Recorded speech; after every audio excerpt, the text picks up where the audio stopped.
Welcome to Around the Empire. I'm your host, Joanne Leon. This is a fully independent podcast. Lend your support at rockfin.com/aroundtheempire or patreon.com/aroundtheempire or paypal.me/aroundtheempirepod. And please like, share, and subscribe on the YouTube channel. Dr. Blumi joins us today, and he provides some historical background on Turkey and the Ottoman Empire, some more current history of Turkey and NATO, and also an analysis of Turkey's current involvement in the rising crisis between US, NATO, and Russia in Ukraine. We also explore the role of Turkey's President Erdogan and what it means when people say that he and his political allies have neo-Ottoman aspirations. Dr. Blumi is an historian and author and a professor of global history, the Islamic world, the Ottoman Empire, Yemen, and Albania. His most recent book, Destroying Yemen: What Chaos in Arabia Tells Us About the World, tells the story of the wars in Yemen, but also, quote, ultimately tells an even larger story of today's political economy, of global capitalism, development, and the war on terror as disparate actors intersect in Arabia. He also authored the book Ottoman Refugees, 1878 to 1939, Migration in a Post-Imperial World. We recorded this on April 14th, 2021.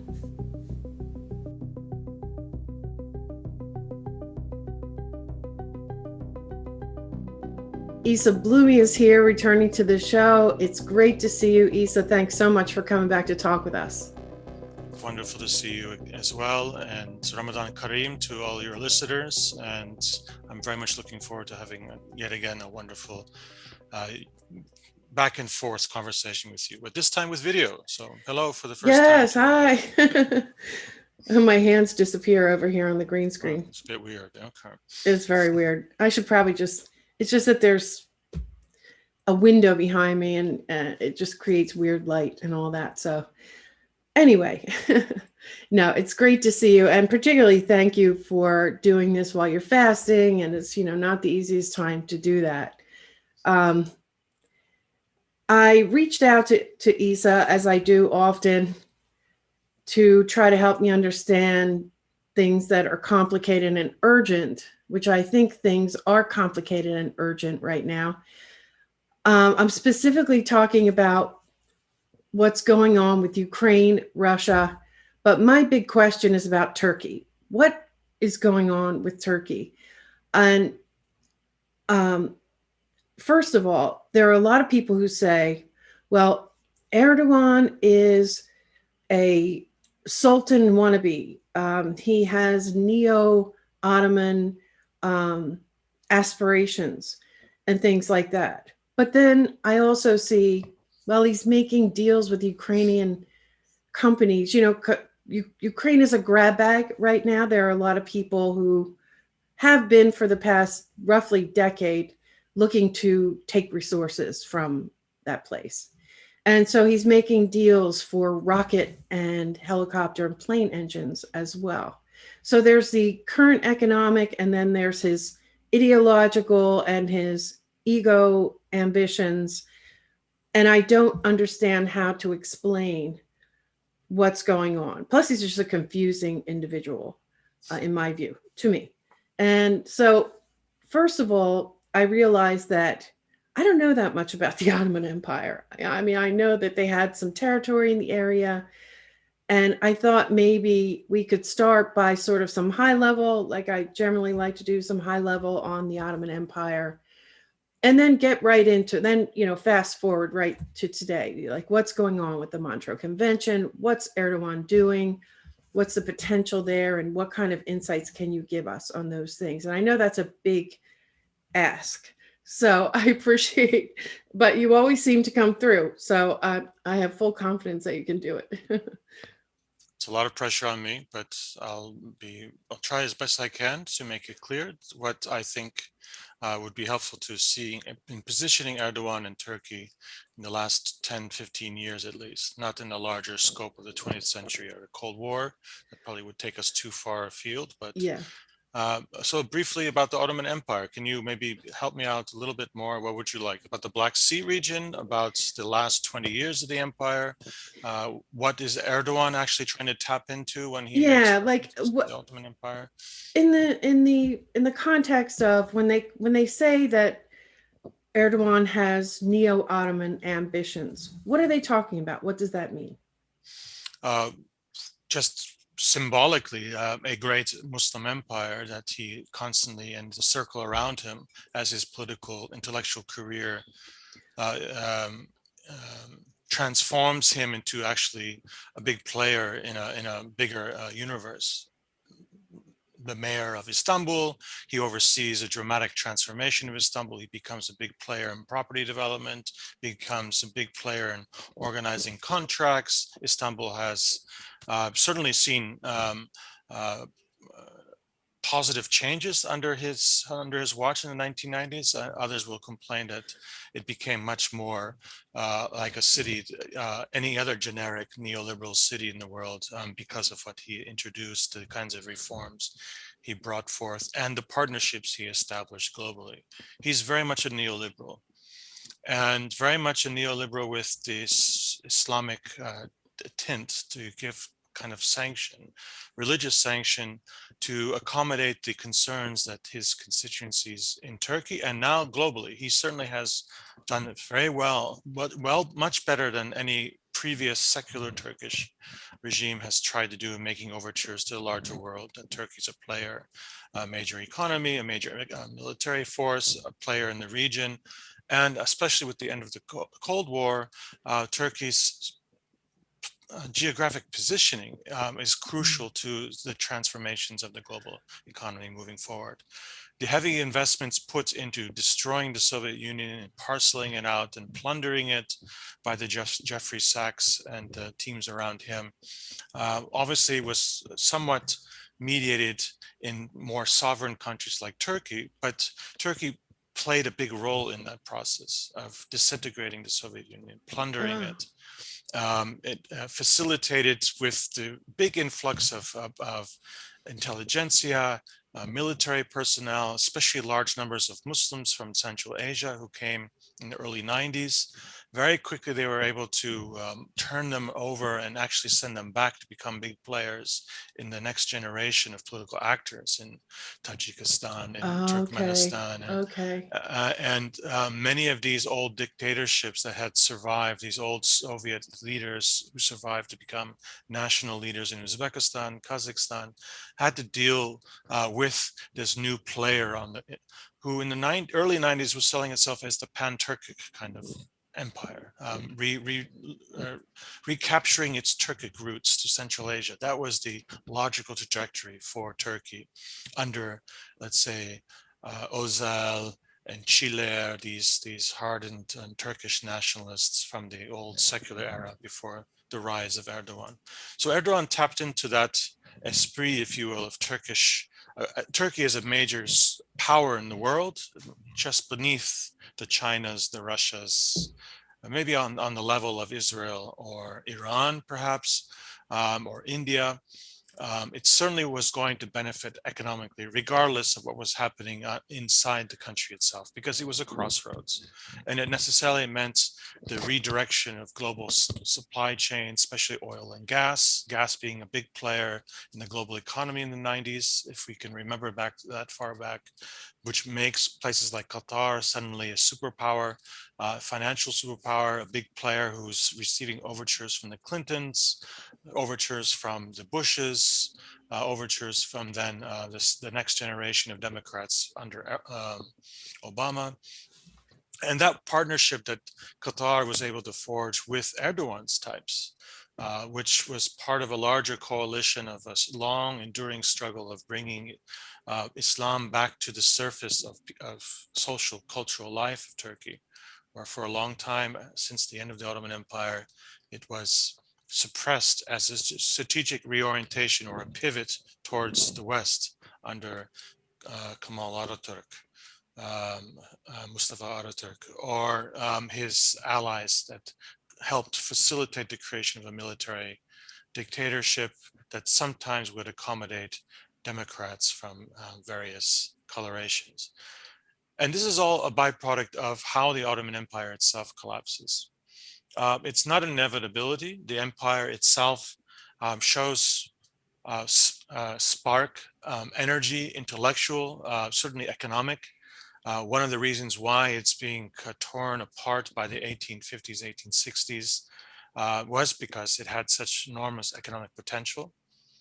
Relatively small population for an empire that extended from basically the borders of Austria today, all the way down to Yemen, all the way to basically Tunisia, to the borders with Iran. Yeah. This is a massive empire with 25 million people. That's how many people live in Istanbul today. Oh, So you can just imagine how once the European capitalist imperial projects gains its feet in the 1850s, 1860s, since actually the banking interests of Europe are able to use the modernizing European state as its weapon of choice to project and impose a kind of global financial regime, if you will, that becomes synonymous with modernity, the modern world, liberalism, etc., is really only possible by the fact that the Ottoman Empire becomes seduced to start borrowing money from private capital markets. It floats its first loan in 1850s only.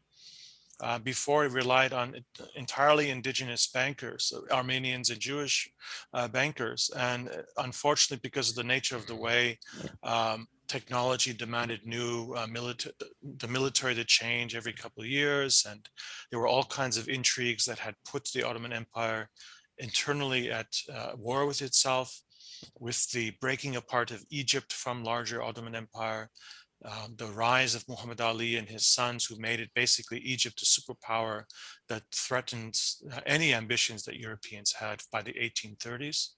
It's probably the first industrializing country, certainly of the Mediterranean world, but most likely of the larger European Mediterranean region.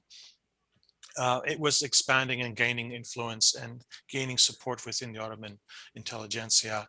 And it was offering an alternative to this gravitation towards the liberal world, the enlightened Europe that was emphasizing integrating the Ottoman Empire under the conditions established by banking interests. And so that resulted in a clash. The Ottoman Sultan basically sold his soul and sold the empire to the devil. So by the 1840s, very much akin to what the IMF in the, after World War II was started imposing on so-called third world countries. Countries that would provide the kind of economic and political supports to a sultan under siege from his own people, from his own larger kind of state apparatus, were demanding kinds of concessions that were unheard of or unacceptable in the past. So including giving French and British traders free access to the entirety of the Ottoman Empire's territories, giving them preferential treatment with taxation. So imports from British or French ships actually were able to undersell and undermine specifically Muslim merchants of the Ottoman Empire by about 5%. There was a very interesting gap of 5% of taxation. So very quickly, within a generation, Ottoman Muslim merchants, by and large, were pushed out by both British and French merchants and British and French protected citizens of the Ottoman Empire, which for the French strategically included Maronite Christians in what became, by 1943, an independent Lebanon. So they started to cultivate from within Ottoman societies, let's say, pockets of privilege, of development, which meant inflows of capital that were able to, in very strategic ways, undermine the stability of these societies. And so very quickly you begin to see outbreaks of violence. When you have big gaps of wealth production, the prosperity, or the prospects rather of prosperity, much more minimized by the new kinds of concessions. Every 10 years, a new round of concessions were given to a new, larger pool of European-based interests. So when they float the first loan in 1850s, as they fight ironically enough, over Crimea with Russia, the Ottoman Empire, induced to this confrontation by its European allies. It also entailed having to borrow a big influx of money in order to pay for its mercenaries, pay for its supplies. And that came in the form of promissory notes, bonds, paper, essentially. And in return for this influx of capital, new concessions, including the right of foreigners to buy and own property, started. So by this stage, from the 1860 onwards, you see a rapid rise of direct foreign investment in especially property, throwing peasants off the lands, using these areas to develop mulberry tree farms for the production of silk in the Mount Lebanon area. Or the Rothschilds started buying heavily in Palestine to plant large groves of oranges, which became very popular in European markets by the 1870s, 1880s. So we see disruptions, the relatively sparsely populated large countrysides of the Ottoman Empire nevertheless get further depopulated with large numbers of people moving to cities. And even a more interesting phenomenon for the larger world and for your listeners in the United States and Europe in particular, it induces massive migration. Men who can no longer maintain their families and communities in lands that no longer belong to them are forced into cities. But increasingly, the industrialists or the industries that are emerging in Beirut or Istanbul or Sofia, Bulgaria, or Albania are preferring to hire women. So you see a whole transformation of what kind of much cheaper, more pliable, and the men will be sent off to go on, to Argentina or to New York, to the Midwest, to help colonize the rest of North America and colonize the Amazon. And so Gabriel Marquez and other Jorge Amado write about these Turcos who end up migrating from the 1870s, 1880s onwards to the Americas, to West Africa, to Southeast Asia. So it's an interesting, I wrote actually a book about it. It's called Ottoman Refugees, that looks at this process of financial enslavement of the Ottoman entities, the Ottoman state, which led to all kinds of concessions given to banking interest in the West, that led to social demographic disruptions, and obviously the incorporation into the larger global economy on standards and means established by the European powers. Despite the efforts that would occasionally manifest in a revolution, we had one in 1908, led by a Committee of Union and Progress, what is better known in the West as the Young Turks, who were intellectuals who believed that we have to somehow reorient the empire to embrace the idea of union, of unity. The empire had been increasingly pushed at the edges along identity politics.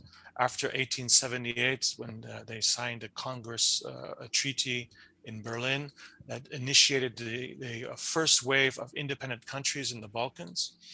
This actually, ironically enough, followed a defiant sultan who said, we will stop paying, indeed, our debts. And the Ottoman Empire declared bankruptcy in 1875. And lo and behold, the year after, you start to see insurrections of nationalist independence movements appearing in Serbia, in Bosnia, in Romania, in Bulgaria, in some pockets in the Arab-speaking world. And then, lo and behold, 1878, you already have now the empire being torn apart with independent countries being recognized. And these independent countries would inherit a portion of the Ottoman debt that the Ottoman Empire, for that moment of defiance, refused to pay the banks in the West.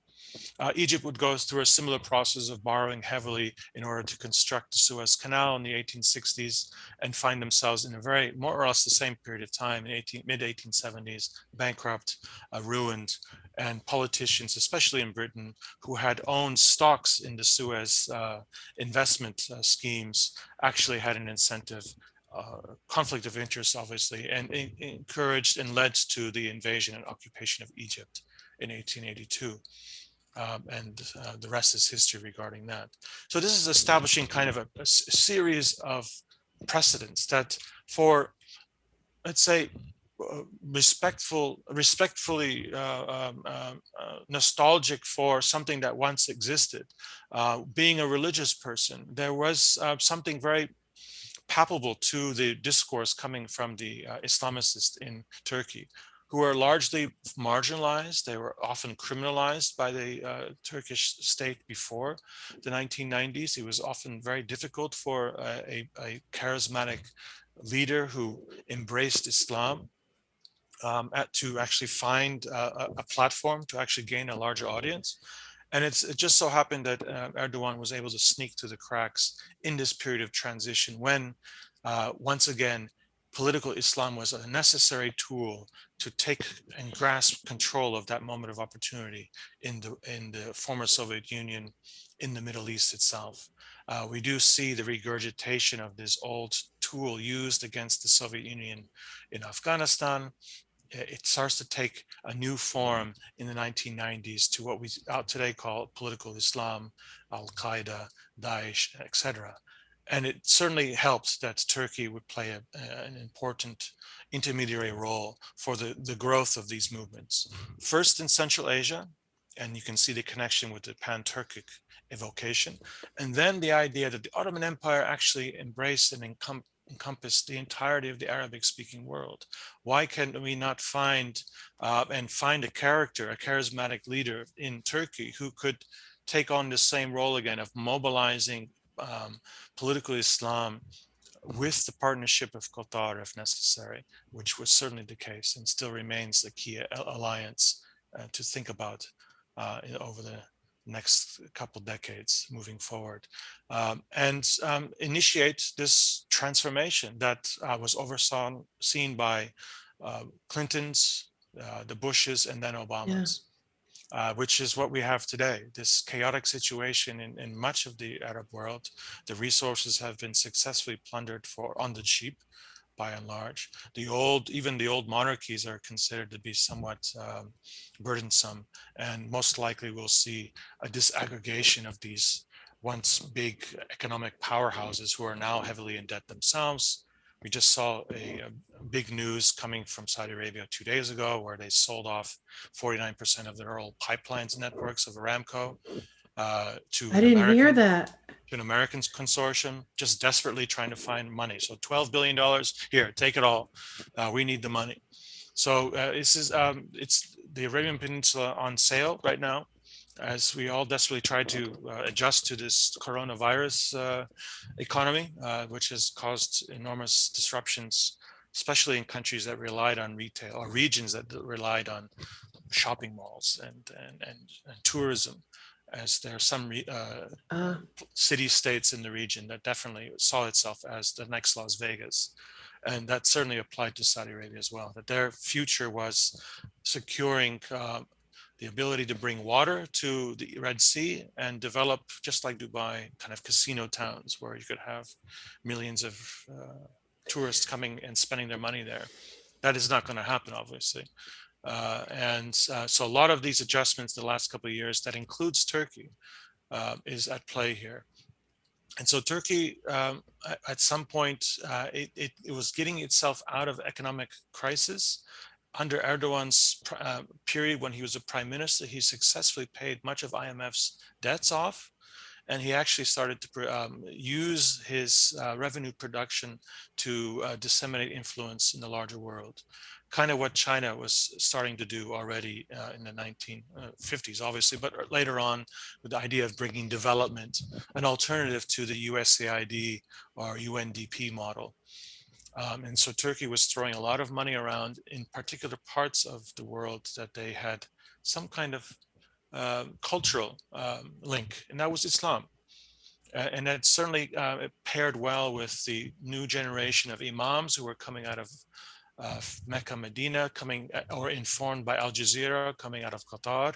And so you had a young generation who saw now Turkey, who was very much put on the platform and the pedestal by Qatar as the kind of modern looking model of a Muslim society moving forward, respected by Europe, feared by its neighbors, taking care of its own lot of people embraced Erdogan because he brought jobs. He brought this perception of a better quality of life.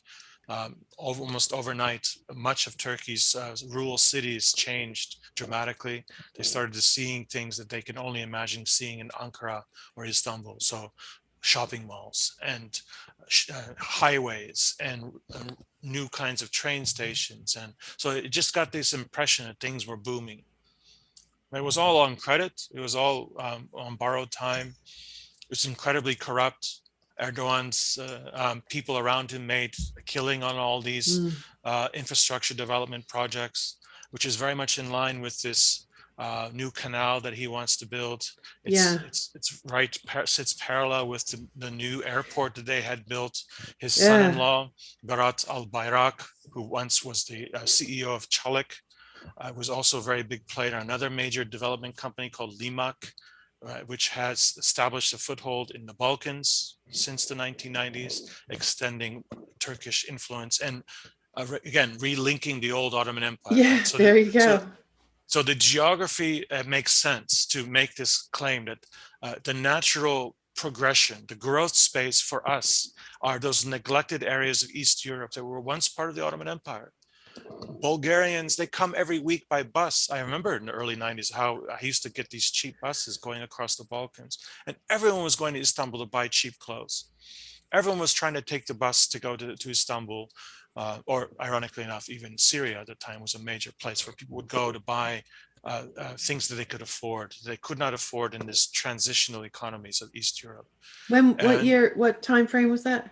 So from 91 up to Okay. 95, Yeah. 96, this is during Erdogan's time as mayor. Yeah. He's knocking down old neighborhoods. He's building up high rises. So again, people who lived in facilities that didn't have running water suddenly are now put into suburban high rises like any other European city, and they have running water, they have TVs, they Yeah. can go out, they can afford to go and buy and go on a vacation now.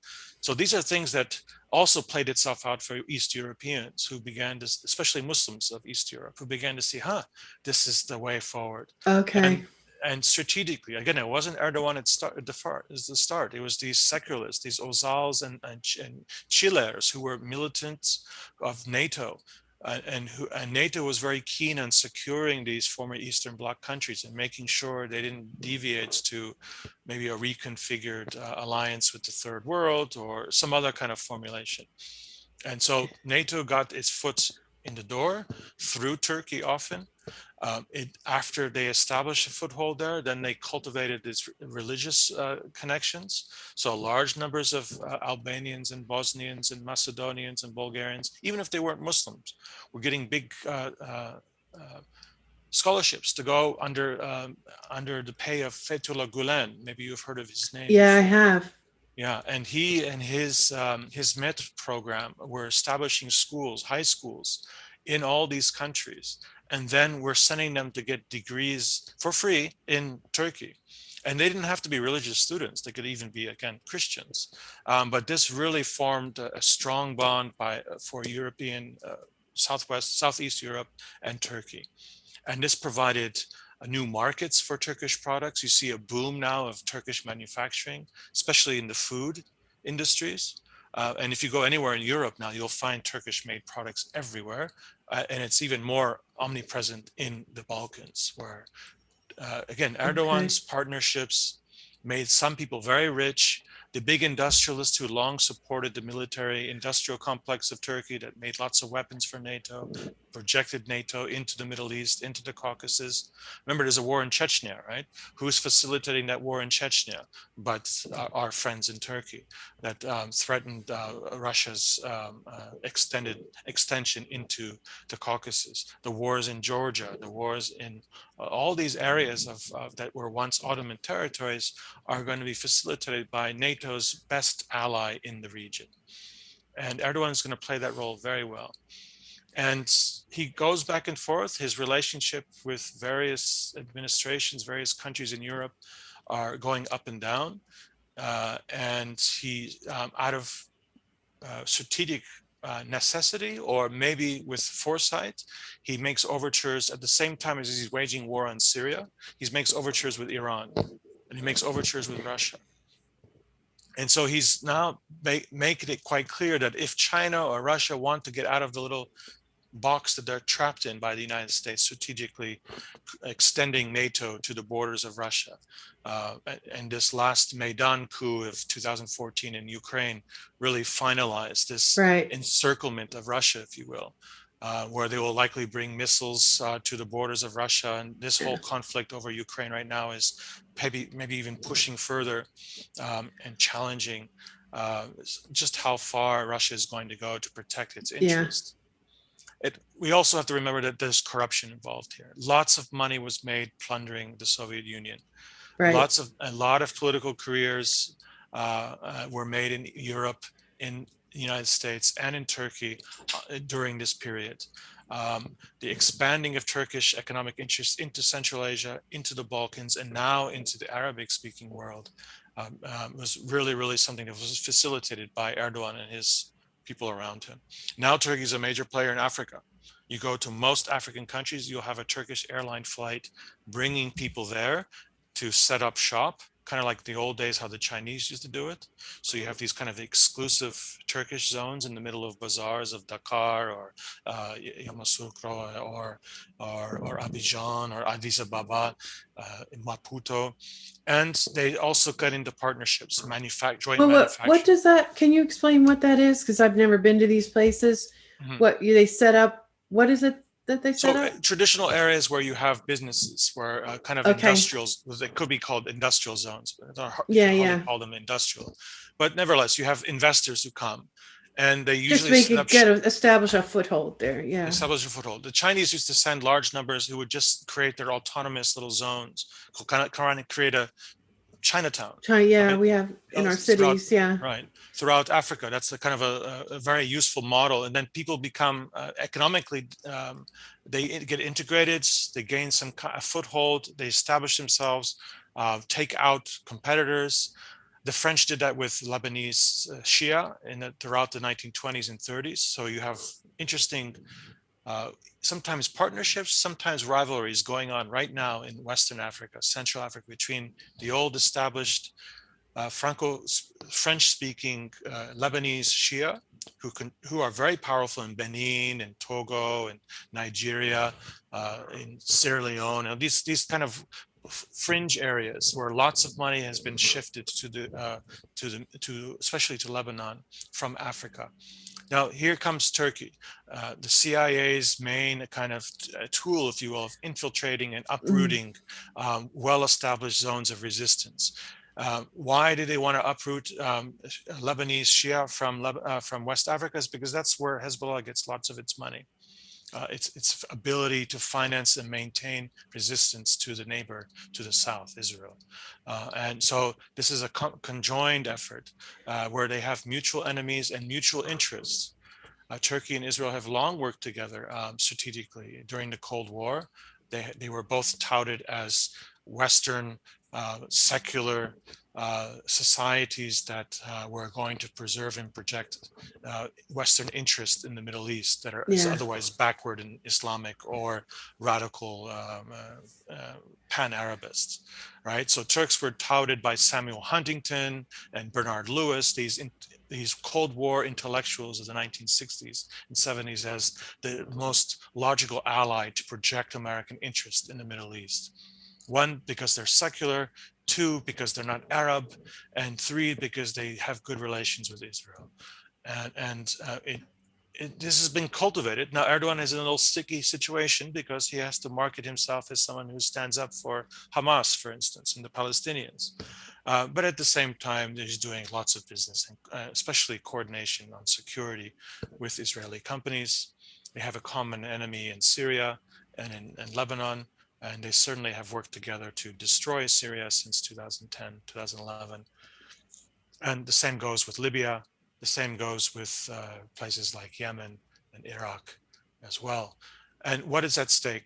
Both, they get rid of common enemies. They are able to open up these geographies that will link Qatari's gas pipelines to Europe through Turkey, through that corridor through Syria, if they were able to create an Islamic state, as they were very close to doing, thanks to the United States.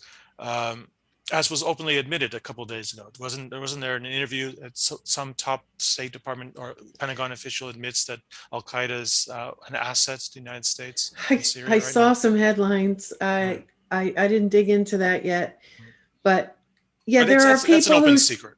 but there are people who slip that out every once in a Yeah, while, which is it's a shocking to, you have to remember here, right? yeah, I live in not too far from the New York City metro area. This is not something that anyone would want to believe. yeah. Well, and again, one constantly reminds the kind of logistical realities. You can't sustain this war against Syria unless Turkey is participating in it and allowing weapons and wackos to flow in from all over the world. And that's one of the main assets that Turkey had produced, is these schools that they established in the Balkans. It's not just Saudi schools or Qatari schools. Qatar Really? funds Turkish operations, and a lot of these guys are coming from Turkish backed schools who then take up arms, go to Azerbaijan and Armenia and kill Armenians, right, when necessary, or Yeah. go to Libya, or go to other hot spots, whether it be in Eritrea, Sudan now, which is fighting this horrible war that's broke out again. It's all about the dam that we were talking about last time I was Yeah. with you, and Sudan. And so what's the prize for Israel's cooperation with Erdogan is not only the trajectory of pipelines, that before the rise of Arab nationalism in the 1950s, there was a pipeline linking Kirkuk and Iraqi oil to Haifa, to Yeah. Palestine. Yeah. Yeah. And that stopped after the Cold War began. And so they've been dreaming ever since to create similar kinds of synergies or linkages. Because as we saw with the Suez Canal, you can easily block that. There's a limit to what you can actually ship every day. It's 12% of the world's trade, but they would love to expand it and somehow expedite that. How are you going to get the oil from the Gulf more cheaply? And that's ideally it's through the pipeline, not through Straits of Hormuz, what Iran could close at any time, not through Bab el-Mandab, which is this big struggle that involves Yemen and the Horn of Africa. If you know, there's lots of oil and gas that's waiting to be plundered there as we speak. So I'm sorry if you just let me 2 seconds, and I'll No, no, no. I let you appreciate breathe. it. Yeah, there's that recent agreement between China and Iran about this kind of regenerating the old Silk Road links. And one of the more important things about that is that it actually effectively links Europe with China. So it completely changes maritime trade forever.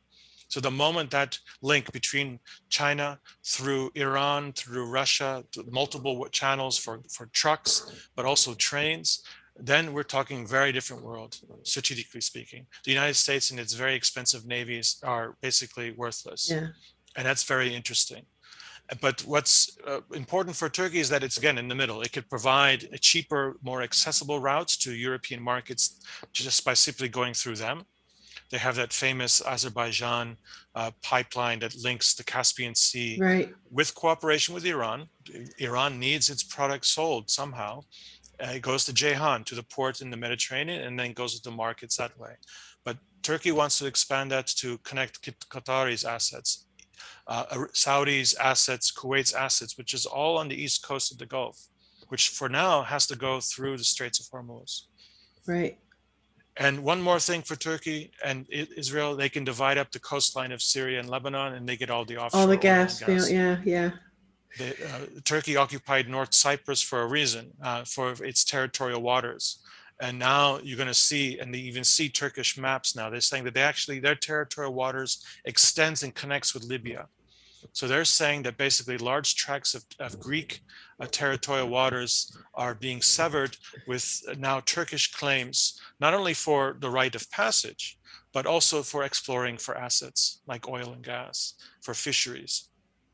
So Israel on the right side of this equation means that it's a good ally to have, as now Turkey renegotiates Montreux, for instance, or renegotiates its relationship with the larger world.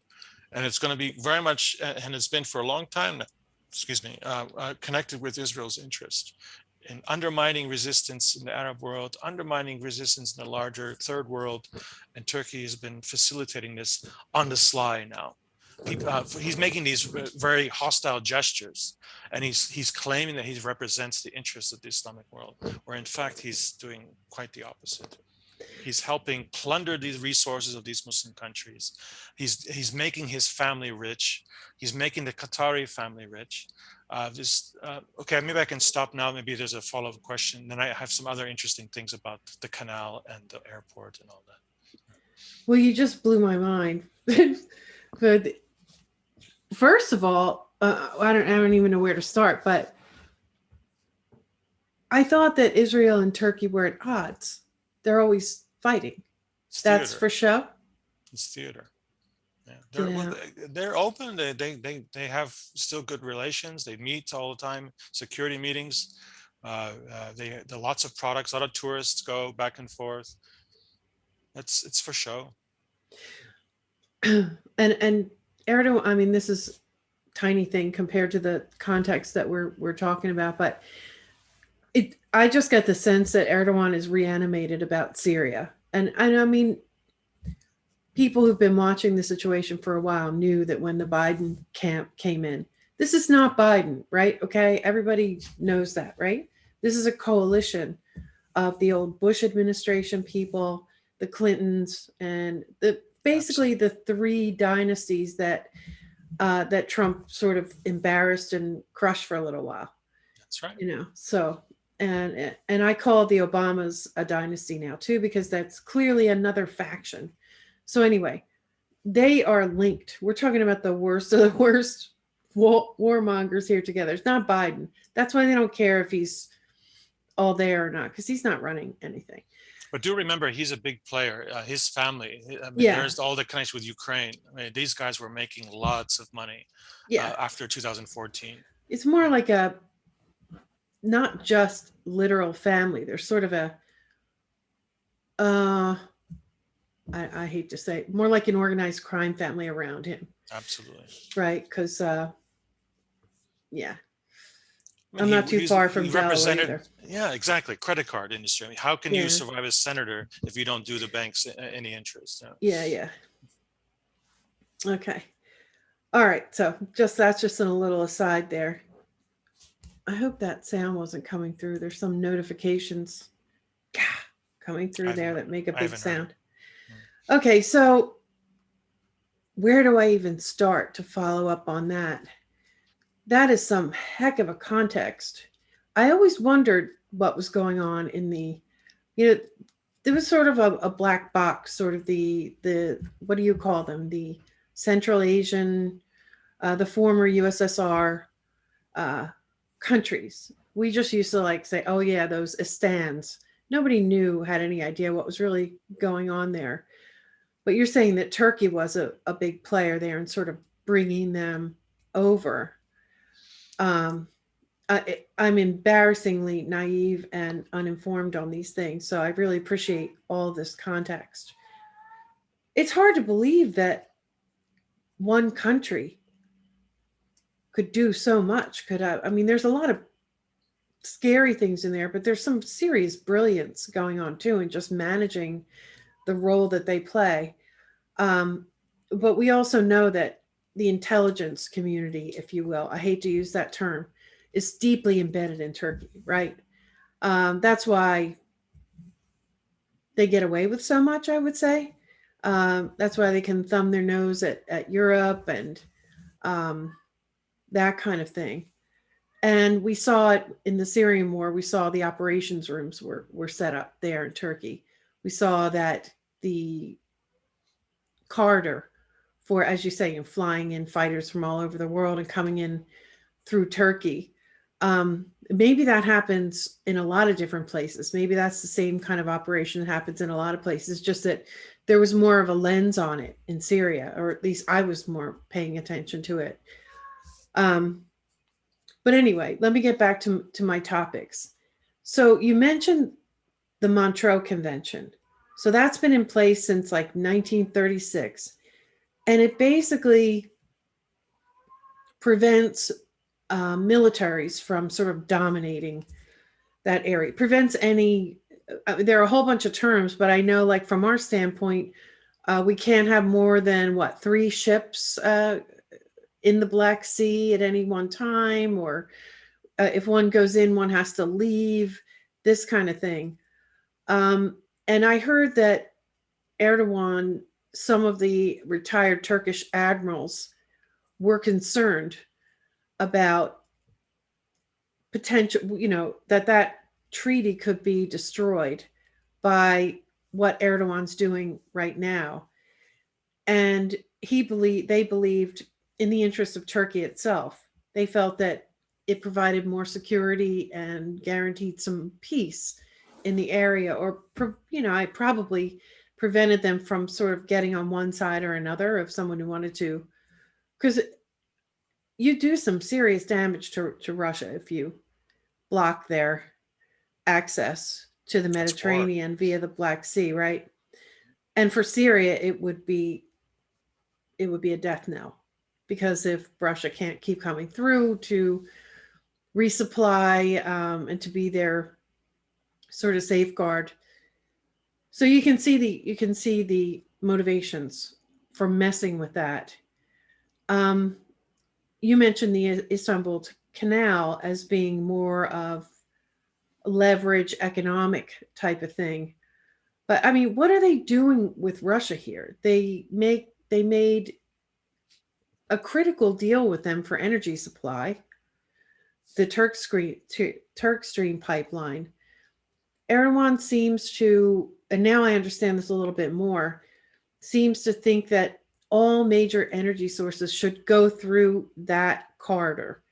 And since the Ottoman Empire, that has been sort of the way you get things from east to west, right? So it's sort of an ingrained entitlement, or just maybe guarantee of significance and economic security, things like that.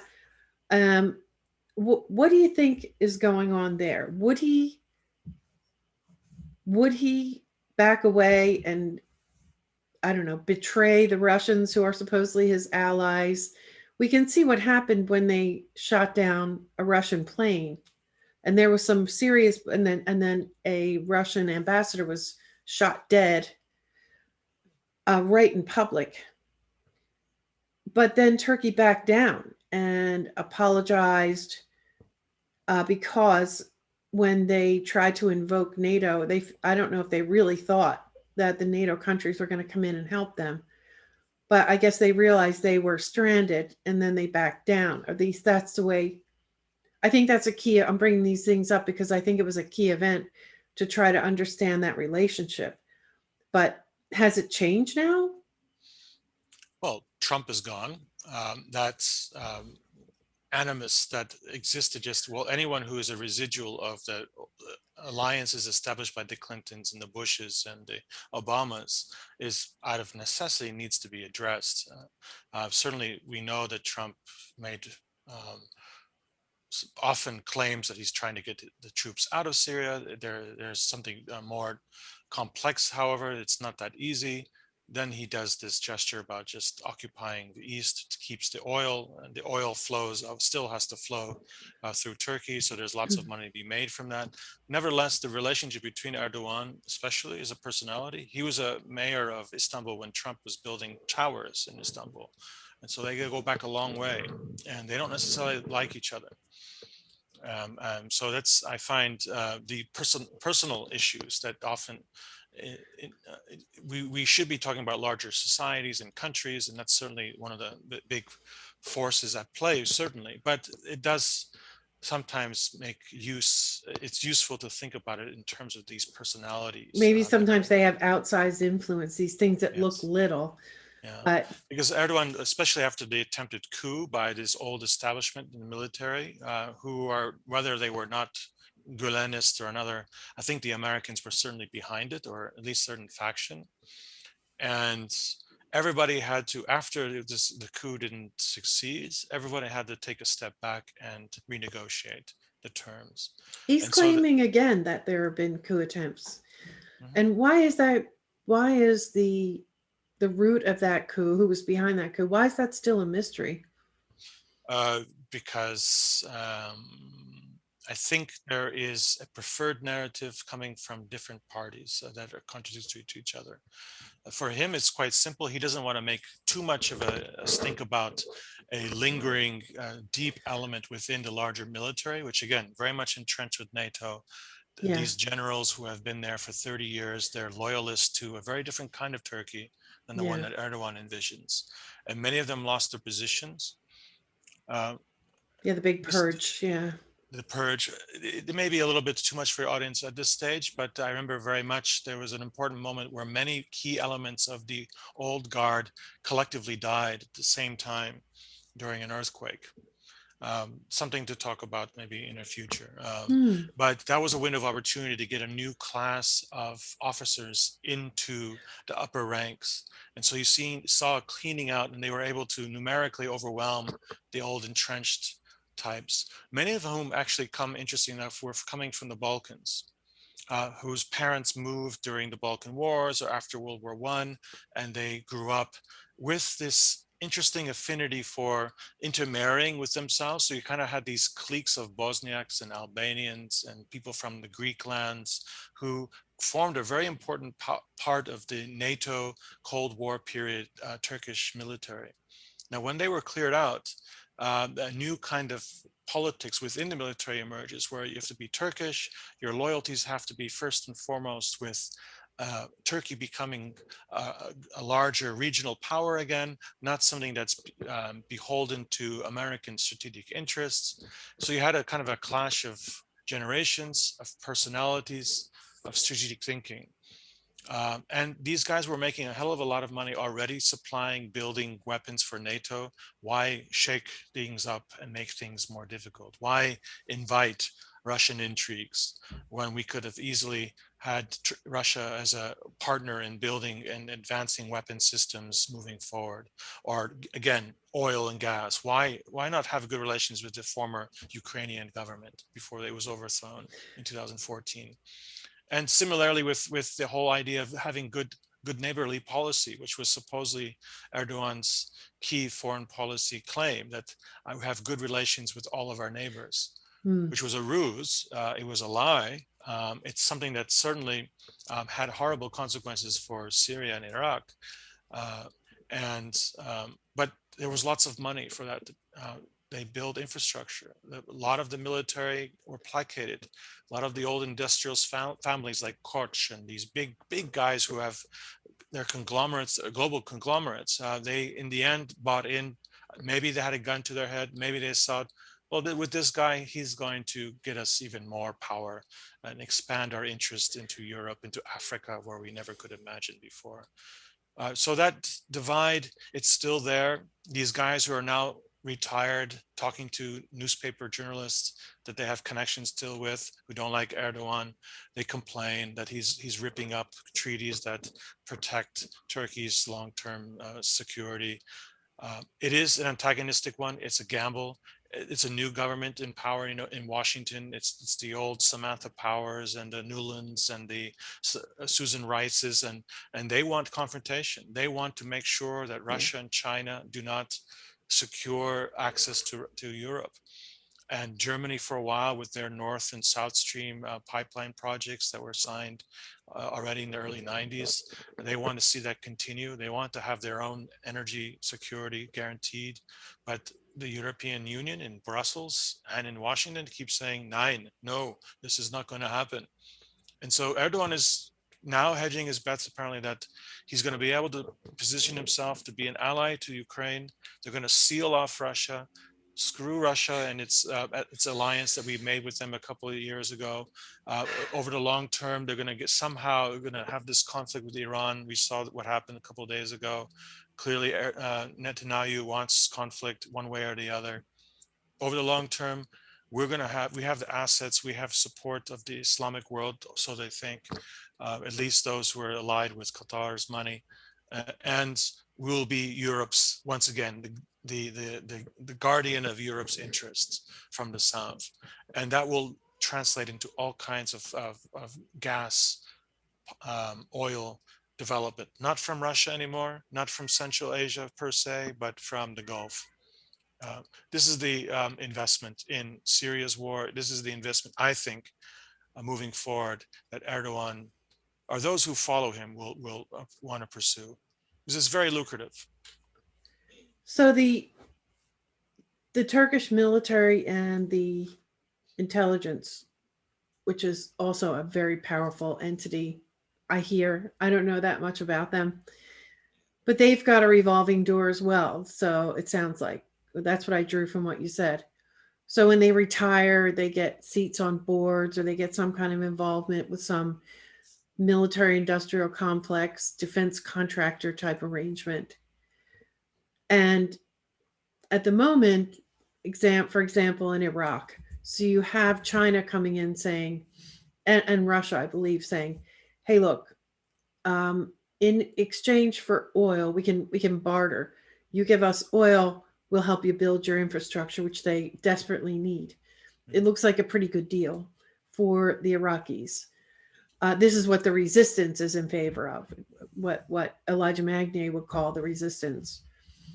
But you also have Russia would really like to sell them weapons, and you can see Russia making inroads or trying to make inroads into this region to sell their own weapons, which that would break the NATO pact, right?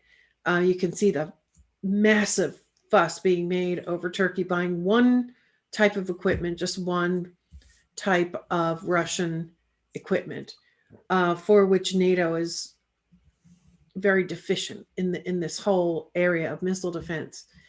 So I don't know exactly what I'm asking, but I guess I'm just confirming that I see the dynamic that you're talking about there, where so there'll be people in Turkey who they just don't want that trend because that's their gravy train, right? The whole NATO weapons racket. And Erdogan is not interested in moving away from it at this stage. Maybe earlier that may have been an option, but he's reading it. The people around him are reading it as that for the next 10 years, this is going to be confrontation with Russia. This is going to be attempt to contain China's expansion. In some shape or form, the pivot to the Pacific. Right? This is what Hillary and others were saying at one point, Yeah, weren't they? So this is an opportunity to, once again, the guys who were advocating destroying during Obama's administration, they're yeah, back in power. Maybe we can see finally the results pan out where we can again connect the Gulf oil and yeah, gas through us to Europe, and then we resolve all those issues that Germany has with, well, we need Russia's gas and oil, and that changes the dynamics. Of course, you're playing with fire. You can have a plane crash. You can have. I mean, I'm pretty sure that the reincarnation of the KGB has assets who know how to do what they did best back in those days. At the same time, the Americans have their assets in Mossad and all them. So we are seeing assassinations. We are seeing accidents happening of important people who are making decisions. Iraq by no means is a sovereign country. And we've seen in the past anyone who made overtures to making good relations with Iran or with Russia have fallen out of favor. And if they were lucky enough, they can get out alive. If not, they end up dead and they were replaced one way or the other. And that's, I wouldn't say, I think that could have been a game played with this attempted coup with Erdogan. They did try to get rid of him, but now he's entrenched. And he's made the right kind of overtures and concessions to the hardcore guys, the right wingers, the gray wolves, what we call in Turkish MHP, so the right wing fascist groups. He's reignited the war with the Kurds, the kind of boogeyman PKK. And that certainly was a concession to the hardliners. And now they have their counterinsurgency war again. They have the mafia operations once again up and running in southeast Turkey that conjoins with the oil, plundering of oil from Syria, the war that they are supporting and the occupation of parts of Syria.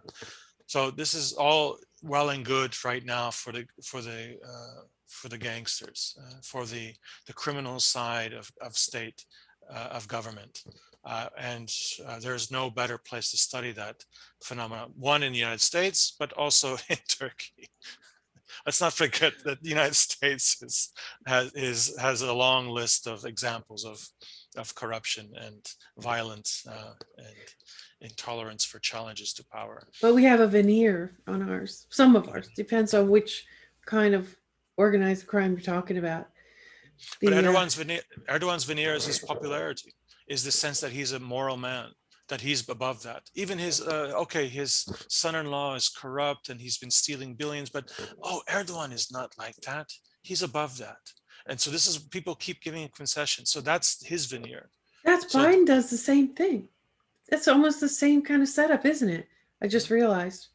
Oh, Hunter, he has his problems, and yeah, he's man. No, but he's not the bag man for the. And Biden is the poorest senator. He was on the books. He's not a rich man. oh He's no, the poorest senator. yeah, No, really, nice. that's the image that he has maintained. He takes the That's train to amazing. DC every day. That's He takes the amazing. train. I did happen to meet him one time, though. I'll just tell you a little tidbit. Uh, at the Wilmington train station, my partner prefers that to the Philadelphia Amtrak station, so we go there sometimes. And so we're going to the Wilmington station. This is back in 2006. No, it had to be 2009. So we were headed to Washington for the day, and all of a sudden, like the train stations, there's like police cars and black Suburbans, and they block off like 2 blocks perimeter around the train station. We're like, oh God, what it? Well, it's Biden. Biden's taking the train to Washington, and so we ended up in the train station at the same time as him. And I thought, oh well, let's meet him. This is right after he'd won the presidential election. It was like 2 weeks before inauguration. So we did. We went and talked to him and got a picture and all of that. And now I forget why I started telling you this story. What was I talking about? I forget why I was even going here. We were coming from the corruption side of American politics and Oh, yeah, the yeah. veneer, the image Oh, of I was going to tell you that. Yeah. So this story about how Biden takes the Amtrak to back and forth to DC. Well, this is what happened when he takes they block off.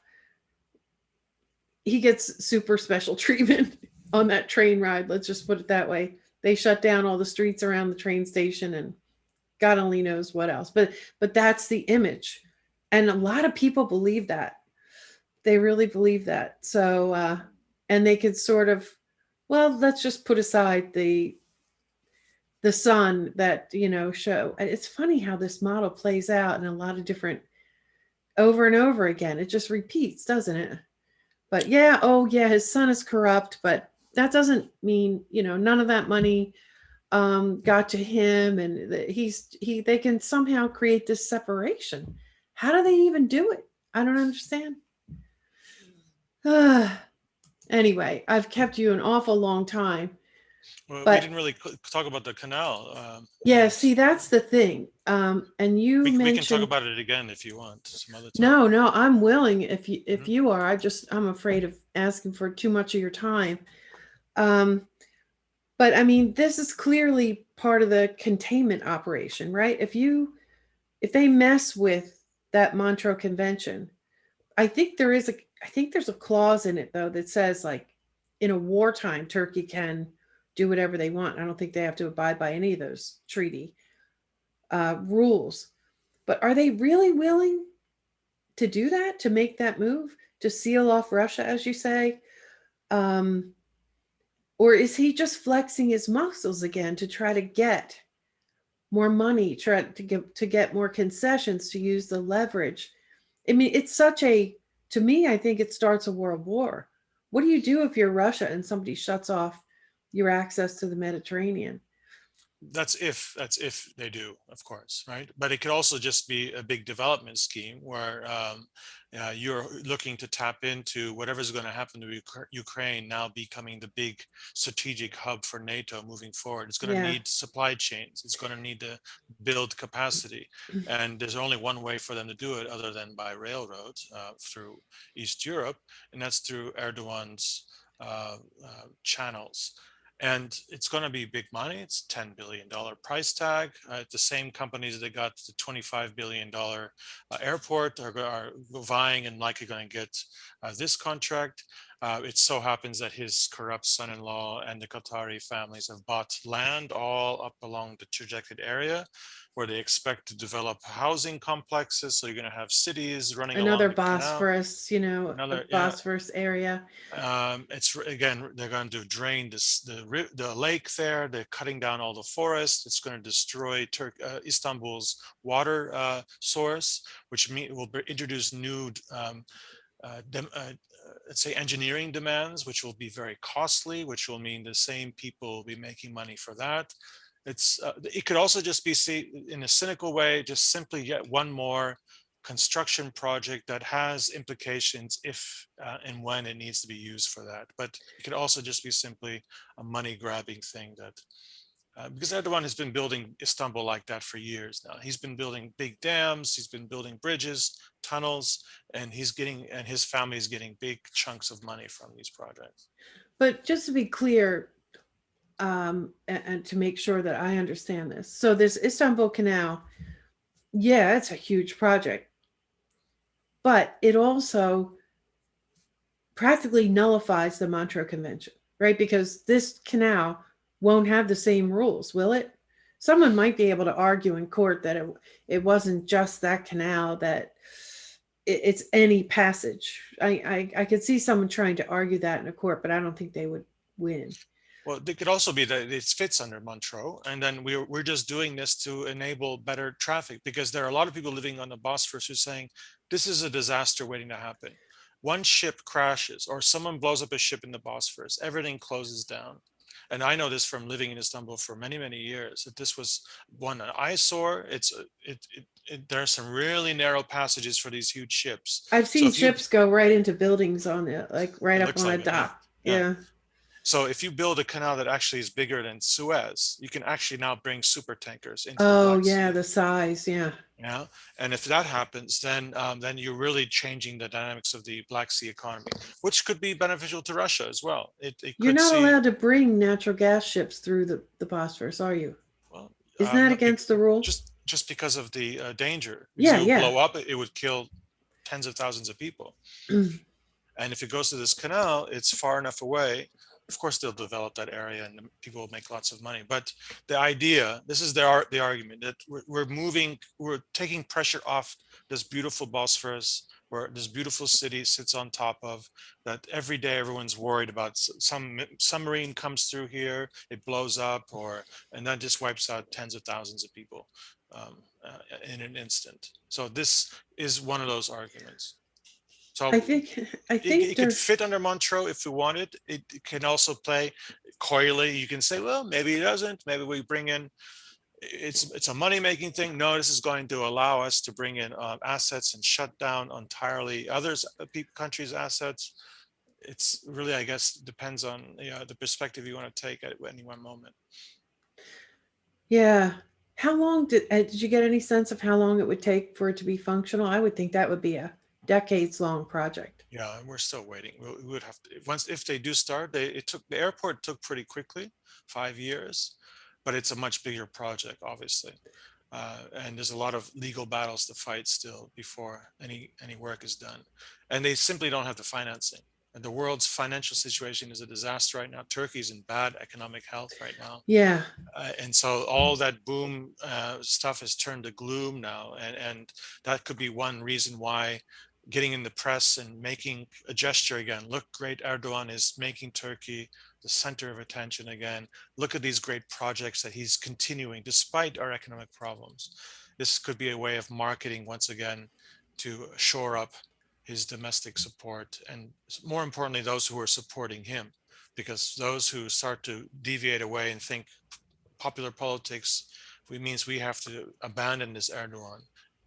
That's something that he certainly cannot afford, and the people around him cannot afford. I also meant to mention he's term limited technically. So he's only got 3, I think it's 2 5-year terms.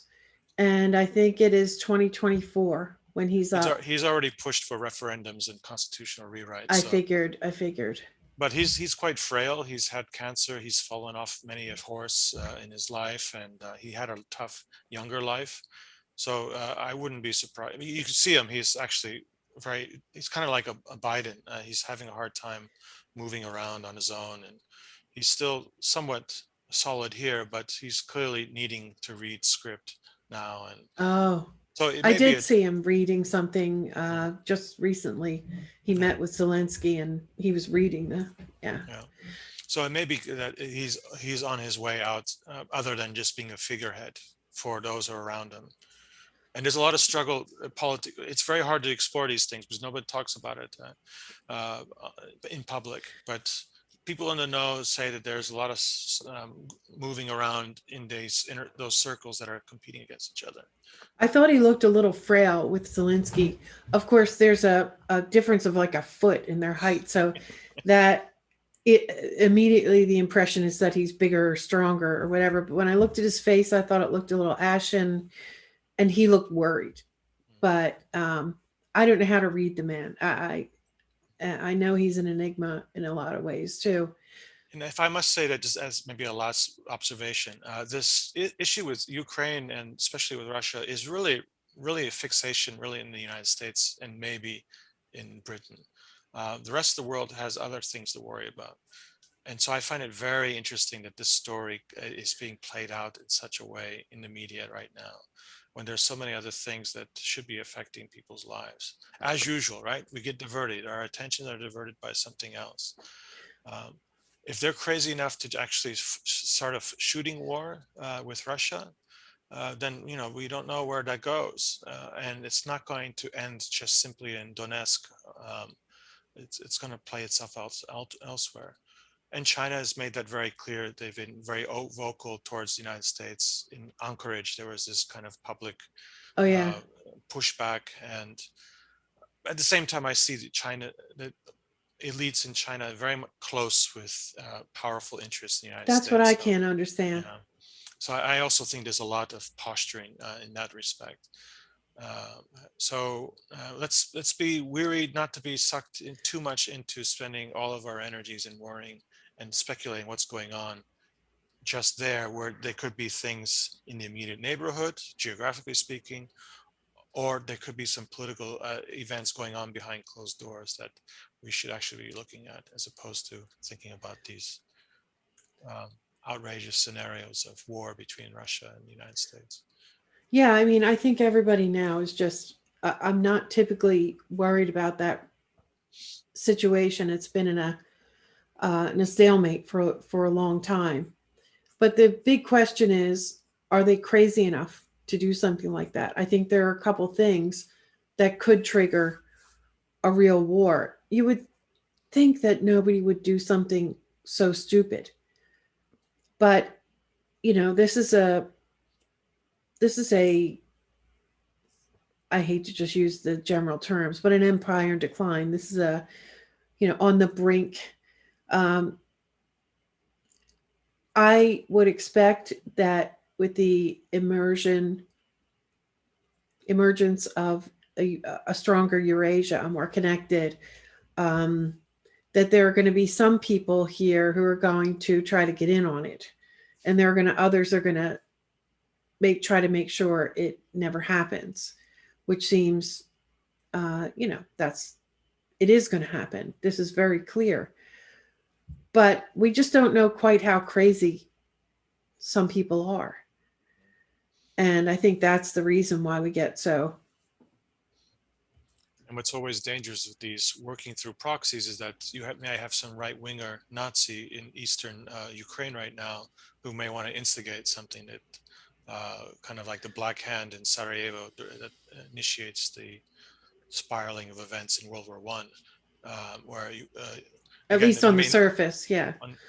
it be something that even the warmongers in the United States are not approving of, but you can again very easily have a tragic thing happen leading to miscommunication. So there's always a danger there, and one wonders, do they really have control over those guys who are being sent to eastern Ukraine right now? Do they have a good are they keeping? Do they have good discipline from these guys, or are they loose guns that like to chop off heads and steal things, and maybe after a couple of drinks with some bravado shoot at a Russian tank or something? Yeah, and then I guess lastly, and we talked about this a little bit the last time we talked, then you have looming these the people who are saying that we need a great reset. The people who are constantly telling us that we're never going back to normal, that there's a new normal. And it seems to me from I'm not a historian or a student of history, but I've learned a lot over the last 10 years especially. And it seems to me that when someone wants to make these giant changes, particularly to the financial system, to the economic system, they use world wars to do it. I don't know what a world war would look like today. I don't think it would look like the ones that we have seen in the past. But we know that there are people who have an agenda, and not just. I mean, we're talking about ambition at magnitudes that most people could not even imagine. So, would they like to trigger some type of major conflict? Um, you would think again, are they that crazy? That's a dangerous game to play. That's playing with fire. If you, especially if you believe that you can control the outcome, which the people who we are seeing talking about great resets are very obsessive and micromanagers.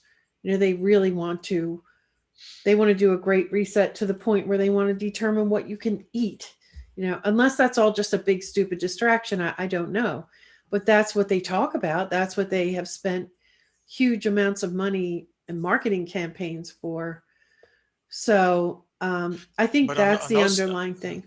on those grounds, they seem to have a lot of cooperation, though. There seems to be quite a bit of synergy between China, Russia, and the West, It's Western Europe. confusing, isn't it? Yeah. So maybe if it is a global reset, then maybe these talks about wars are getting us animated to think about something else when we really should be focused on what these guys are up to, which is destroying humanity in the way we've emerged over the last 200 years to recognize as humanity.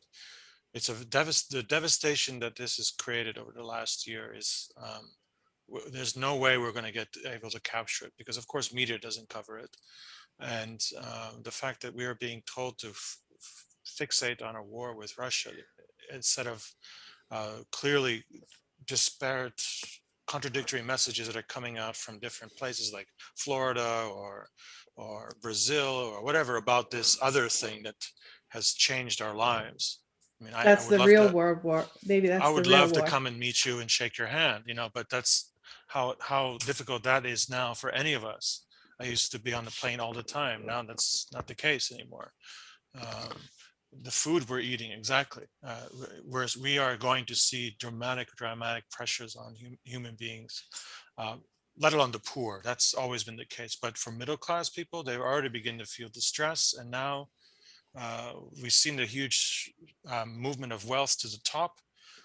They've made so much money, these top families, this last year. It's not even calculable how much wealth has Right. been transferred into their hands. And now they have compliant population. They have governments that are very seduced by this power that they have to basically decree at will. Everyone shut down, be quiet. This is very scary times. Yeah, it And really is. That's a really good point about the have us worrying about a war when for a global reset when look we're in what the we've middle of been it going already. through. Yeah, yeah. I'll have to think on that one. We've been, I mean, think about some of the countries that we've talked about in the past. They've been facing this war of forced compliance, right? And the resistance has been met with incredible cruelty. When people just want to be left alone and keep self-sustained, and they have amazing cultures and societies, and they get bombarded by maniacs for years on end. No one talks about these places, of course. I don't know what happened in Central Africa, what's still happening in Central Africa. I've mentioned to you a journalist who that maybe you can take a look into this at some point. It's a Yeah, I horrifying will. story. Yeah. But yeah, I'm sorry. I talked a lot this time. It's something that I've been sitting here trapped in my little world with my books, and so I think about Yeah. these things, and I appreciate the opportunity to talk to you, even though I did Uh, most of the talking this time. no, I don't mind that at all. I mean, that's why I come to you. And most people listening, they want to hear you, not me. So Yeah. you're a very popular guest on this podcast. Well, we're very And grateful to have to be able to speak to you. Thank you, Joe. Thank you. all right, let's talk again soon. I appreciate it. Sure. Okay. Thank you. Thanks for listening. Special thanks to Issa Blumi. Follow him on Twitter at Issa Blumi and find his work at Google Scholar and his latest book at ucpress.edu. This podcast is independent media, so listener support is important. Patreon.com/AroundTheEmpire or PayPal.me/AroundTheEmpirePod. Find the podcast on any mobile podcast app, on the website AroundTheEmpire.com, on Rockfin, Patreon, or on YouTube. And don't forget to like, share, and subscribe. Follow on Twitter at Around the Empire, and we'll see you next time. Take good care, everybody.